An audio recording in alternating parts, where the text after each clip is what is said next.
আসলেই আমাদের জীবনে যতই ঝড়ঝাপটা আসুক না কেন ভেঙে পড়া যাবে না। আমরা নিজেকেই প্রমিস করব যাতে আমরা নিজেকে পরিবর্তন করতে পারি। জীবনকে সুন্দর করতে হলে জীবনে কতই না কিছু ত্যাগ করতে হয়। ভালো লাগছে না, সম্পর্ক বিচ্ছেদ, ডিপ্রেশন, ফ্যামিলি প্রবলেম, যাই হোক না কেন জীবনে ভেঙে পড়া যাবে না।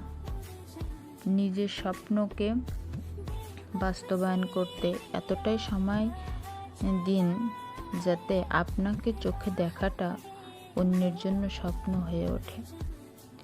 এভাবে আমরা নিজেকেই পরিবর্তন করতে পারি, তাহলে আমাদের জীবন অনেক সুন্দর হবে এবং আমরা অনেক ভালো থাকতে পারবো।